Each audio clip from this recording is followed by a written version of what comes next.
So we all know the state of the world isn't currently doing too well, and I usually like to start by showing some slides. If you're like me, I'm a visual learner. I like to put numbers to where I can see them, and I want us to keep this in our hearts and minds as you go about today. We live in a world where we have 65.5 million that are forcibly displaced or refugeed, and keep in mind these numbers tend to be lower estimates. Currently, we have 8 million metric tons of plastic that end up in the ocean every year.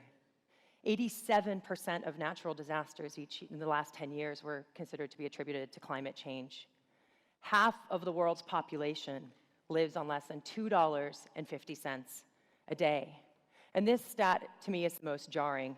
But 29,000 children under the age of 5 die each day due to preventable causes. That is 21 children each minute. Do the math. How long have we been here? Now, how do we fix this mess? As we heard earlier, the Sustainable Development Goals framework was adopted in 2015 to create a global roadmap for action.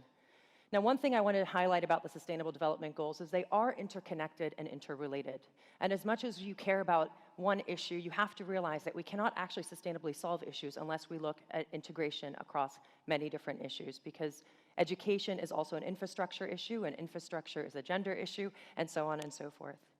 So what will implementing the SDGs cost? There's current estimates that it will cost around $11.5 trillion to implement the SDGs by 2030, which we have currently a deficit of funding around, and we will require an additional $2.5 trillion per year in additional funding.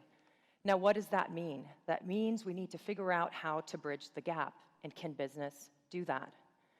Now, as we're starting to think about the Sustainable Development Goals and the opportunities that they do add, we do have huge market value that can come from the creation of new pipelines, both in the business and private sectors from this.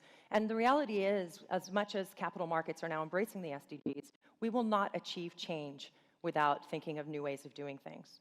One thing that we do know is socially conscious consumerism is on the rise, and businesses can no longer get away with doing things that care about their bottom line and hurt the environment and the planet. And as you know, 66% of global customers now tell you that they care about socially conscious goods and will spend more money to purchase those than not.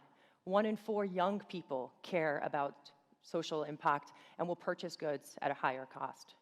Now, you heard this earlier, and I think it's important to highlight, but trust globally is eroding. 1 in 10 young people trust their governments, and only 6% of young people trust corporations. We cannot continue doing business as usual. We need to think about how to disrupt the services and the sectors, but this does require stronger and more sustained efforts between businesses and government. Now, I want to just highlight a few ways that I think the private sector and public-private partnerships can impact and can be more effective. And it's really important to leverage technology when it starts to think about creating more effective and integrated systems. Technology is being used to monitor corruption among government, also looking at innovating systems and structures that are not working, and processes that are ineffective. Also, the private sector has a very important role in helping change consumer behavior and help get people to think differently about the world in which they live. The reality is businesses have more access and touch points through their brand to individuals around the world than most governments do, and bigger bandwidth and reach, actually, unfortunately, than the United Nations in some communities. And the capacity to innovate. If you look at drones being used, for example, for humanitarian aid, there's a lot more room for failure and failing quick and failing fast in the corporate world than there is in government. However, it does require better integration into government, and businesses need to think about ways that they can support government initiatives in really thinking about proactively driving and pushing for and lobbying for better government policies, better infrastructure, but then also better rules and regulations. We also need to think about leveraging ecosystems that start to create more impact. But is business intervention always good? And I want to leave us with really thinking about the unintended consequences of good actions. How many of you, just a quick show of hands, believe in green cars? Great. How many of you would still believe in green cars if I told you that Tesla car batteries use cobalt, which is mined using child labor in the Congo? The pros and cons and consequences of doing good come oftentimes at the expense of people.